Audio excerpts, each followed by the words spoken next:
Hello dear students, সবাই কেমন আছো? আশা করি সবাই খুবই খুবই ভালো আছো। এই লকডাউন সিচুয়েশনে তোমরা বাড়িতে বসেই স্কুলের পড়াগুলো সব করে নিবে। ওকে, আর আমাদের যেগুলো পড়াচ্ছি সেগুলো দেখবে। অসুবিধা হলে আমাদেরকে জানাতে হবে হোয়াটসঅ্যাপ বা ফোনের কলের মাধ্যমে, অথবা ইউটিউবে কমেন্ট বক্স আছে, ওখানে কমেন্ট করে আমাদেরকে জানাবে। ওকে, কোথায় তোমাদের প্রবলেমগুলো হচ্ছে। তো সবাই ক্লাস শুরু করার আগে আমরা স্যানিটাইজ করে নিব, একটু স্যানিটাইজ করে নাও সবাই, নিয়ে সবাই ক্লাস করতে বসবে। আর যত পারবে ঘন ঘন সাবান জলে হাত ধুবে, সবসময় পরিষ্কার পরিচ্ছন্ন থাকতে হবে। ডিয়ার স্টুডেন্টস, আজকে আমরা যেটা জানবো সেটা হচ্ছে আগের দিনে অনেকটা হয়ে গেছিলো, তো আজকে তারপর থেকে আমরা জানবো। সেটা হচ্ছে আমি দুটো পাত্র নিলাম, ঠিক আছে, দুটো পাত্র নিলাম। এবার দুটো পাত্রের মধ্যে আমি একটা কাজ করছি, উনুনের উপরে বসিয়ে দিলাম পাত্র দুটোকে, ঠিক আছে, উনুনের উপরে বসিয়ে দেওয়া হয়েছে। তাহলে পাত্রে কি নেওয়া হবে? একটা পাত্রে নিব আমি চিনি, ঠিক আছে, একটা পাত্রে নিব আমি চিনি গুঁড়ো নেব, আর একটা পাত্রে আমি নেব নুন নেব। ওকে, তাহলে আমি দুটো পাত্র নিলাম। দুটো পাত্র নিয়ে আমি একটাতে আমি চিনি গুঁড়ো দেওয়া আছে আর একটাতে নুন দেওয়া আছে, ঠিক আছে। তাহলে বলছে তোমাকে এখানে কোশ্চেন করছে কি নিয়ে, মোমবাতির সাহায্যে ভালো করে গরম করতে বলেছে। মোমবাতির সাহায্যে তোমাকে ভালোভাবে গরম করতে বলেছে। তুমি যা দেখতে পাবে তার থেকে কিভাবে পদার্থ দুটোকে চেনা যাবে তা লেখো। তাহলে বলেছে দুটো পাত্রে একটাতে নুন আর একটাতে চিনি গুলো আছে। ওকে, জানি না কোনটাতে কি আছে। এবং বলেছে মোমবাতি দিয়ে ভালোভাবে তাপ দিতে বলেছে। তাপ দেওয়ার পরে বলছে কোনটাতে কি হবে। তাহলে দেখো, চিনি ফার্স্টে তোমার কি হবে বলো তো? চিনি ফার্স্টে সামান্য বাদামি বর্ণ ধারণ করবে, ঠিক আছে। প্রথমে সামান্য বাদামি হবে, তারপরে বেশি করে তাপ দিতে থাকলে একসময় চিনি কালো হয়ে যাবে। তাহলে কি বললাম?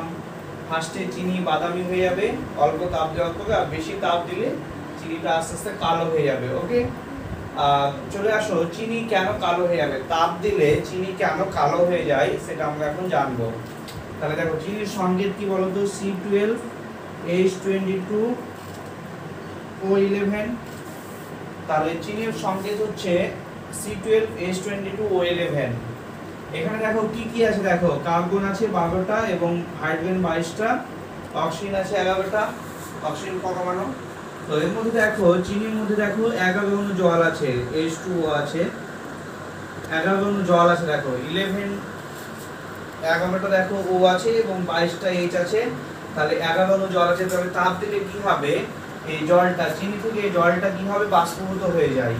এই জলটা চিনি থেকে কি হবে? বাষ্পীভূত হয়ে যাবে। ফলে কি কমে থাকবে? কমে থাকবে 12 কার্বন কমে থাকবে। আর কার্বনের বর্ণ কেমন তোমরা জানো? কালো, ঠিক আছে। তাহলে চিনি কালো হয়ে যাবে।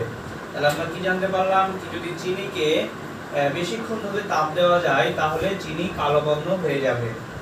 এবার লবণ দেখো বা নুনকে তাপ দিব। তাহলে নুনকে তাপ দিলে কোনো পরিবর্তন আমরা দেখতে পাবো না, সামান্য জলীয় বাষ্পভূত হবে, ঠিক আছে। সামান্য জল বাষ্পভূত হবে, কিন্তু কোনো পরিবর্তন লক্ষ্য করা যাবে না, ঠিক আছে। তাহলে এটা তোমরা জেনে গেলে কি চিনিকে তাপ দিলে ফার্স্টে বাদামি, তারপরে বেশি তাপ দিলে কালো হয়ে যায়। কেন কালো হয় সেটাও তোমরা জানলে। এখন তোমাদেরকে বলেছে কি পদার্থগুলোকে টেস্ট টিউবে নিতে বলেছে, কয়েকটা পদার্থকে নিয়ে তাপ দিতে বলেছে, ঠিক আছে। তাহলে চলে আসো, ফার্স্টে আমরা নিব ম্যাগনেসিয়াম তাপ। ম্যাগনেসিয়াম তাপকে যদি তাপ দেওয়া হয় তাহলে কি ঘটবে? কোন তাপ বললাম? ম্যাগনেসিয়াম তাপ।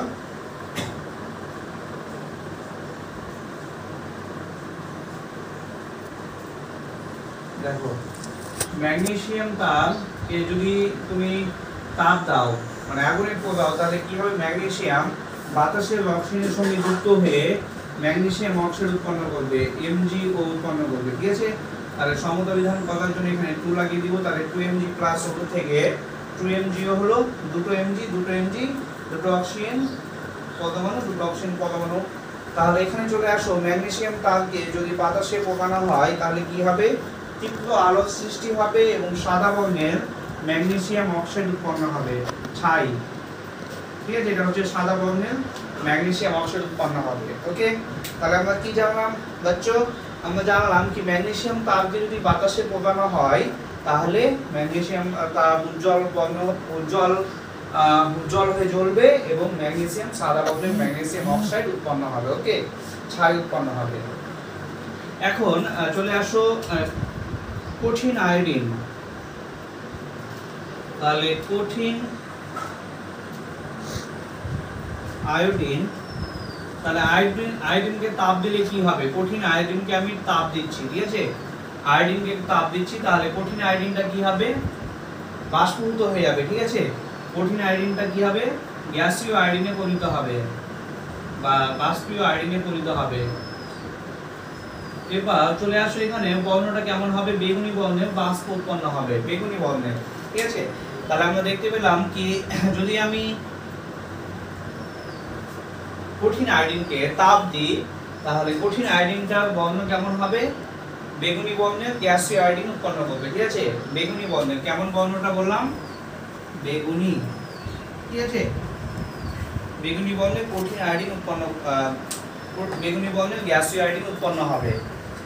এখন চলে আসো জলযুক্ত কিউপ্রিক নাইট্রেট গ্যাস আছে, তাহলে জলযুক্ত কিউপ্রিক নাইট্রেট গ্যাসকে যদি তাপ দেওয়া হয় তাহলে কি ঘটবে, তাহলে কালো বর্ণের, কালো হয়ে যাবে। ঠিক আছে, কালো হয়ে যাবে। কি বলছে, জলযুক্ত আছে কিউপ্রিক নাইট্রেট CuNO3 আর জলযুক্ত আছে তাহলে 3H2O। ঠিক আছে, তাহলে 2CuNO3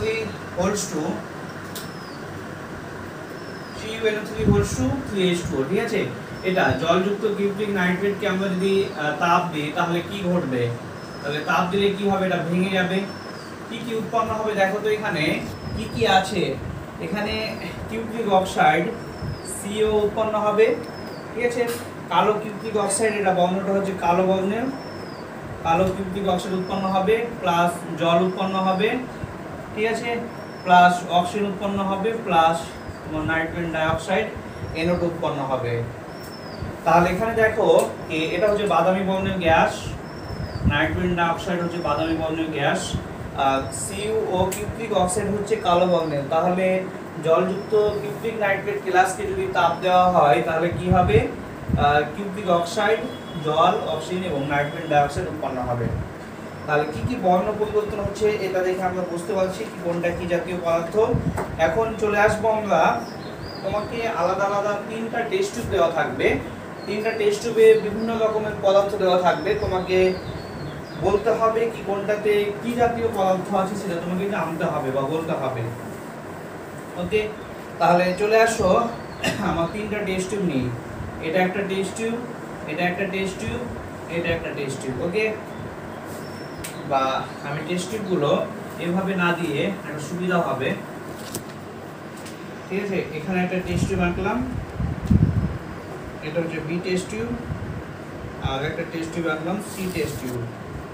তাহলে এটা A, এটা B, এটা হচ্ছে C টেস্ট টিউব। ওকে, তাহলে আমি 3টা টেস্ট টিউব নিলাম, 3টা টেস্ট টিউবে তোমার কি কি রাখা আছে দেখো। একটাতে বলেছে, একটাতে আছে তোমার জিঙ্কের গুঁড়ো, কোনটাতে কি আছে আমি জানি না, তবে 3টা টেস্ট টিউব নিলাম A, B আর C। তাহলে 3টা টেস্ট টিউবের মধ্যে দেখো তোমাকে দেওয়া আছে, তাদের মধ্যে কোনোটাতে দেওয়া আছে জিঙ্কের গুঁড়ো বলেছে, কোনোটাতে দেওয়া আছে লোহার গুঁড়ো দেওয়া আছে, একটাতে জিঙ্কের, একটাতে লোহার গুঁড়ো, আর একটাতে দেওয়া আছে ফেরাস সালফাইড দেওয়া আছে। ওকে, ফেরাস সালফাইড দেওয়া আছে। তাহলে 3টার মধ্যে কি কি বললাম, একটাতে আছে লোহা, একটাতে আছে লোহার গুঁড়ো দেওয়া আছে, ঠিক আছে, মানে কোনটাতে কি আছে আমি জানি না। এটাতে লোহার গুলো দেওয়া আছে, এটাতে আছে জিঙ্কের গুলো, আর এটাতে আছে ferrous sulphate, ferrous sulphide, ferrous sulphate দেওয়া আছে। ঠিক আছে, এই তিনটা টেস্ট টিউবের মধ্যে তিনটাতে তিন রকমের জিনিস দেওয়া আছে। এবার চলে আসো, এখানে আমরা জানবো কি লঘু H2SO4 দিলাম।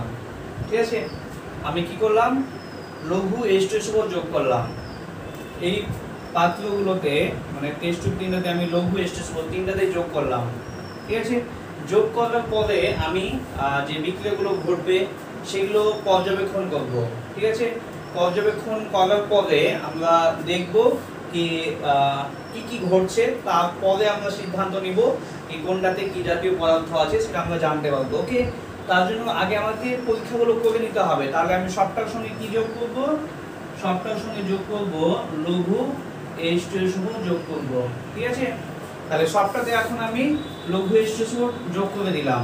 ওকে, তাহলে সবটাতে কি যোগ করলাম, লঘু H2SO4 যোগ করলাম। ওকে,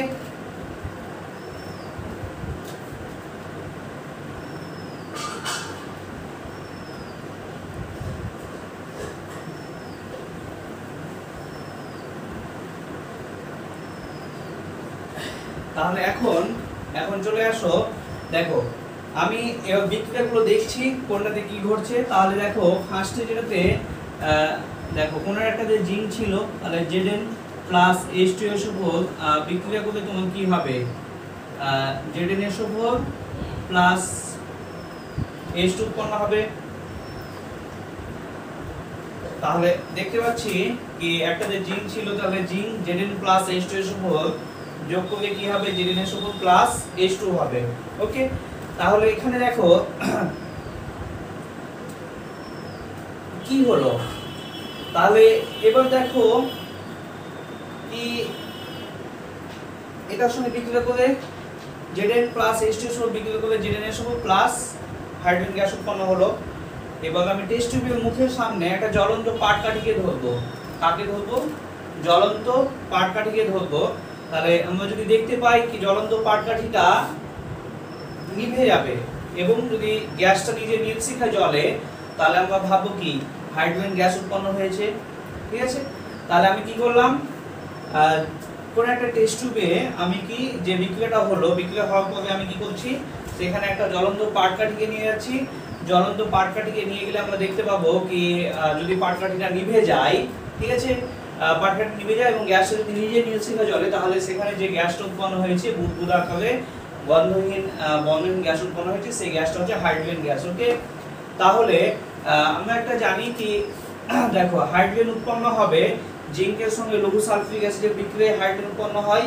তাহলে ওখানে ওই পাত্রে কি ছিল, জিঙ্ক ছিল। ওকে, এরপরে চলে আসো, একটাতে কি মেশানো আছে, লোহা। ঠিক আছে, লোহা গুলো মেশানো আছে। তাহলে লোহা যদি লোহার সঙ্গে লঘু H2SO4 বিক্রিয়া করে তোমার FeSO4 প্লাস H2 উৎপন্ন করবে। তাহলে এখানে দেখো, এখানে তোমার বুদবুদ আকারে হাইড্রোজেন গ্যাস উৎপন্ন হবে। তাহলে এখানেও একই ভাবে আমি একটা জ্বলন্ত পাটকাঠিকে নিয়ে যাব। পাটকাঠিটা নিয়ে গেলে কি হবে, হাইড্রোজেন গ্যাস যেহেতু আগুন জ্বলতে সাহায্য করবে না, তার জন্য কি নিভে যাবে, পাটকাঠিটা নিভে যাবে, কিন্তু গ্যাসটা নিজে নির্শিখায় জ্বলে উঠবে। ওকে, তাহলে এখন দেখো এবার কিছুক্ষণের পরে, কিছুক্ষণের মধ্যেই কি হবে, ফিকে সবুজ বর্ণের হয়ে যাবে।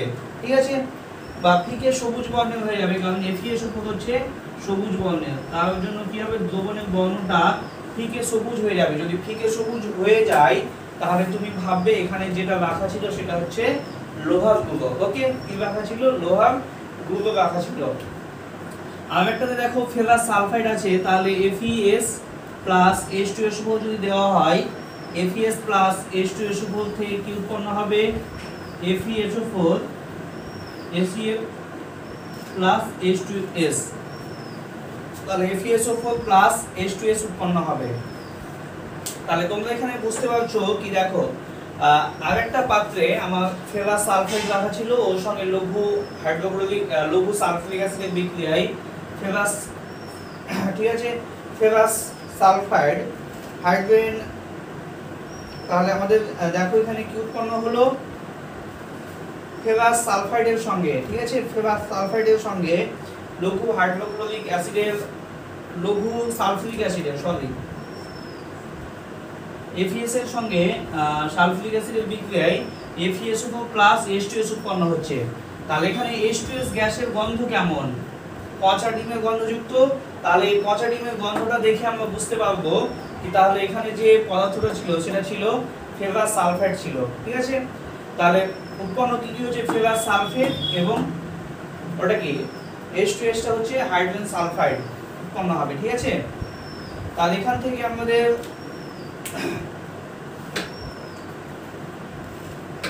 তাহলে ডিয়ার স্টুডেন্টস, তাহলে এখানকার মধ্যে তোমরা এই শনাক্তকরণ বিক্রিয়াটা ভালোভাবে করবে, ওকে।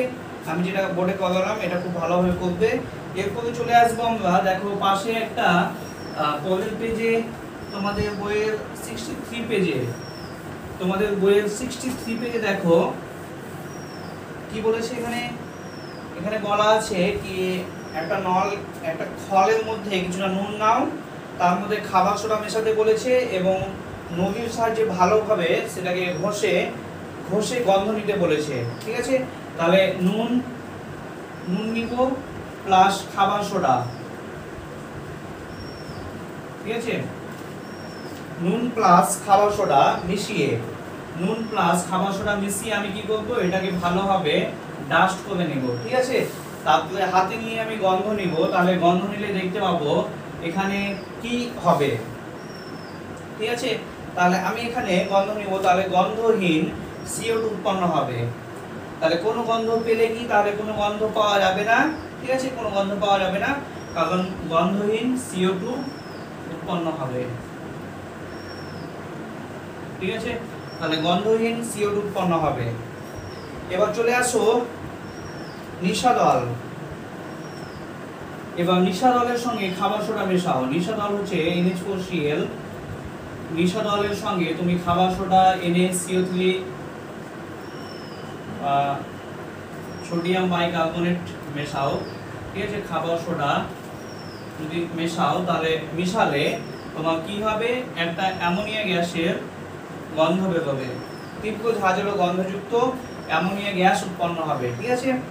তাহলে নিশাদল হচ্ছে NH4Cl আর খাবার সোডা হচ্ছে NaCO3 সোডিয়াম বাইকার্বনেট, এই দুটোর সঙ্গে বিক্রিয়া করে তোমার তীব্র ঝাঁঝালো গন্ধযুক্ত অ্যামোনিয়া গ্যাস উৎপন্ন হবে, ঠিক আছে। তাহলে এবার চলে আসো, তোমাদের একটা বইয়ে খুব সুন্দর ছক দেওয়া আছে। ছকের মধ্যে তার আগে দেখো, তার আগে বলছে একটা টেস্ট টিউবের নমুনা নিয়ে তার মধ্যে কলিচুন বা কস্টিক সোডা মিশিয়ে সাবধানে গরম করতে বলেছে। মানে একটাতে নুন নিব, ঠিক আছে, নুন নিব, টেস্ট টিউবের যে কোনো একটাতে আমি নুন নিব এবং তার মধ্যে আমি কলিচুন মেশাবো, কলিচুন মিশিয়ে উত্তপ্ত করব। তাহলে নুন নিলাম, ঠিক আছে, বা লবণ নিলাম, নিয়ে তার সঙ্গে আমি কি করলাম? কলিচুন মেশাতে বলেছে CaOH অথবা বসাতে বলেছে এখানে তোমার কি বলেছে? কস্টিক সোডা NaOH, ঠিক আছে। তাহলে নুনের সঙ্গে, তাহলে নুনের সঙ্গে যদি আমি CaOH বা NaOH মেশাই, মিশিয়ে যদি আমি তাপ দিই, ঠিক আছে, মিশিয়ে আমাকে কি করতে বলেছে? গরম করতে বলেছে, মানে তাপ দিতে বলেছে। যদি আমি তাপ দিই তাহলে কি উৎপন্ন হবে? এখানে কোনো বিক্রিয়া হয় না, ঠিক আছে। তাহলে নুনের সঙ্গে বা NaCl এর সঙ্গে, খাদ্য লবণ NaCl এর সঙ্গে কলিচুন বা কস্টিক সোডা কোনো বিক্রিয়া করবে না, ওকে। তাহলে এবার চলে আসো, এবার তোমাকে নিতে বলেছে অন্য একটা নিশাদল নাও। নিশাদল NH4Cl নিতে বলেছে। নিশাদল প্লাস তোমাকে CaOH যদি নাও, CaOH কলিচুন যদি নাও, তাহলে কি হবে? নিলে কি হবে বলো? এখানে CaCl2 ক্যালসিয়াম ক্লোরাইড উৎপন্ন হবে, CaCl2 প্লাস NH3 অ্যামোনিয়া উৎপন্ন হবে, ঠিক আছে। CaCl2 plus ammonia plus H2 উৎপন্ন হবে, ওকে। তাহলে আমরা দেখতে পাচ্ছি এখানে Ca2 প্লাস হয় আর এখানে Cl মাইনাস হবে, তাহলে এই প্লাস আর এই মাইনাসটা যুক্ত হয়ে CaCl2 হলো, ঠিক আছে। CaCl2 হলো ক্যালসিয়াম ক্লোরাইড, এবং এখানে দেখো এখানে কি হবে, তাপ দিচ্ছ যেহেতু তার জন্য কি হবে, NH3 NH4টা NH3 অ্যামোনিয়া উৎপন্ন করবে, আর এখানকার H আর এখানকার OH টা যুক্ত হয়ে H2O জল উৎপন্ন করবে। ওকে, তাহলে তোমরা সমতা বিধানটা করে নিবে, একটু দেখে নিবে সমতা বিধান করে। তাহলে এখানে দেখো একটা গ্যাস, গন্ধহীন গ্যাস উৎপন্ন হচ্ছে, ঝাঁঝালো গন্ধযুক্ত অ্যামোনিয়া গ্যাস উৎপন্ন হবে। একইভাবে তুমি একটা কাজ করতে পারো কি, নিশাদল NH4Cl এর সঙ্গে সোডিয়াম হাইড্রোক্সাইড, NH4Cl এর সঙ্গে সোডিয়াম হাইড্রোক্সাইড NaOH বা কস্টিক সোডা যেটা, ঠিক আছে, মিশিয়ে সোডিয়াম হাইড্রোক্সাইড মিশিয়ে উত্তপ্ত করবে। উত্তপ্ত করলে কি হবে, এখানে NaCl উৎপন্ন হবে, ঠিক আছে, NaCl উৎপন্ন হবে প্লাস NH3 প্লাস জল উৎপন্ন হবে, ঠিক আছে। তাহলে কি উৎপন্ন হলো, NH3 অ্যামোনিয়া জল উৎপন্ন হলো, ঠিক আছে, NaCl খাদ্য লবণ উৎপন্ন হলো আর NH3 উৎপন্ন হবে। তাহলে এটা গন্ধযুক্ত ঝাঁঝালো আর H2 জল উৎপন্ন হবে। এখন তোমাদের বইয়ে দেখো একটা লাস্টে ছক আছে 63 পেজে, একটা খুব সুন্দর ছক আছে। এই ছকটা বাম ডান মেলাতে বলেছে। কি করতে বলেছে বললাম, বাম স্তম্ভের সঙ্গে ডান স্তম্ভটাকে মেলাতে বলেছে। তাহলে দেখো এক নম্বরে কি আছে, এক নম্বরে আছে সাধারণ অবস্থায় ব্রোমিন আছে, ঠিক আছে, দেখো ভালোভাবে লক্ষ্য করো বইটা, সাধারণ অবস্থায় ব্রোমিন। ওকে, তাহলে দেখো ব্রোমিন কি হবে, সাধারণ অবস্থায় ব্রোমিন কেমন, তাহলে সাধারণ অবস্থায় ব্রোমিন হচ্ছে গাঢ় লাল রঙের তরল পদার্থ। সাধারণ অবস্থায় ব্রোমিনটা কি হবে, গাঢ় লাল রঙের তরল পদার্থ।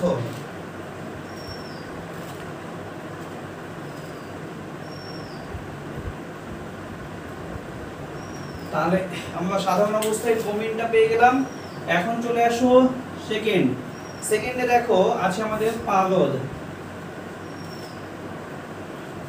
তাহলে পারদ দেখো, পারদটা কি চকচকে রূপলি ভারী তরল পদার্থ। তাহলে পারদ হবে চকচকে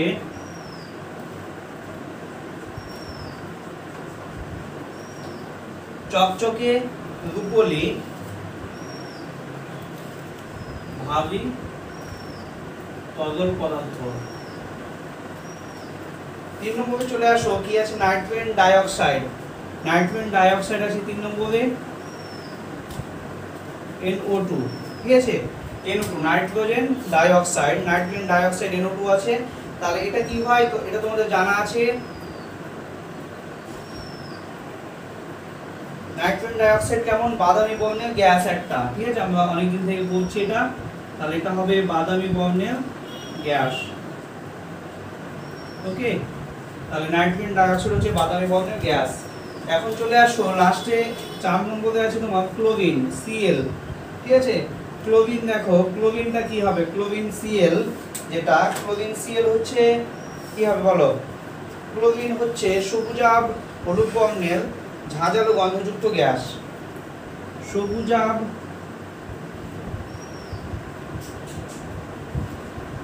হলুদ বর্ণের, ঠিক আছে, সবুজাভ হলুদ বর্ণের ঝাঁঝালো গন্ধযুক্ত গ্যাস, ঠিক আছে। তাহলে ক্লোরিন হচ্ছে সবুজাভ হলুদ বর্ণের ঝাঁঝালো গন্ধযুক্ত গ্যাস। তারপর এটা দেখো তো কি আছে, বলেছে অ্যামোনিয়া। তাহলে অ্যামোনিয়াটাও বলতে পারবে, অ্যামোনিয়া একটা গন্ধ আছে, ঝাঁঝালো গন্ধ আছে। তাহলে অ্যামোনিয়া বা NH3 হচ্ছে, অ্যামোনিয়াটা কি হবে, তীব্র ঝাঁঝালো গন্ধযুক্ত গ্যাস হবে। অ্যামোনিয়া হবে তীব্র ঝাঁঝালো গন্ধযুক্ত গ্যাস হবে, ঠিক আছে, অ্যামোনিয়া। তারপরে চলে আসো সালফার বা গন্ধক। 6 আছে তোমার সালফার বা গন্ধক। তাহলে এটা হলুদ বর্ণের, জানো, তাহলে হলুদ বর্ণের কঠিন পদার্থ। তাহলে এটা কি ফিকে হলুদ বর্ণের, ঠিক আছে, তাহলে ফিকে হলুদ বর্ণের কঠিন পদার্থ। পরে চলে আসো নিশাদল, ঠিক আছে, নিশাদল চলে আসো। নিশাদলটা কেমন, নিশাদল হচ্ছে দেখো জলে মেশালে ঠান্ডা হয়ে যাবে। নিশাদলটা কি জলে মেশালে ঠান্ডা হয়ে যায়। তাহলে নিশাদল হবে জলে মেশালে ঠান্ডা হয়ে যায়। জলে মেশালে ঠান্ডা হয়ে যাবে নিশাদল। আর লাস্টে চলে আসো চিনি, ঠিক আছে। 8 নম্বরে আছে যেটা তোমাদের চিনি দেওয়া আছে, ঠিক আছে। তাহলে চিনিটা কি হবে, দেখো চিনিকে আমরা একটু আগে গরম করছিলাম, তাহলে কি হয়েছিল, কালো হয়ে গেছিল না, তাহলে গরম করলে কালো হয়ে যায়। তাহলে চিনি চলে আসো, চিনি কি হবে, গরম করলে কালো হবে, ঠিক আছে। তাহলে গরম করলে কালো হয়ে যাবে। তাহলে দেখো এখানে বাম ডান আমরা মিলিয়ে নিলাম সবটা, তাহলে সবটা সবাই দেখে নিচ্ছ, ওকে। তাহলে তোমাদের 63 পেজ পর্যন্ত আজকে পড়া থাকবে, বাকিটা আমরা পরের দিন করব। তো ডিয়ার স্টুডেন্টস, সবাই ভালো থাকবে, আর সবাই লাইক করবে আর সাবস্ক্রাইব করবে, ওকে। আর বেল আইকনটা ক্লিক করবে পরবর্তী ভিডিওগুলো পাওয়ার জন্য, ঠিক আছে। ওকে, বাই বাই, সবাই ভালো থাকো।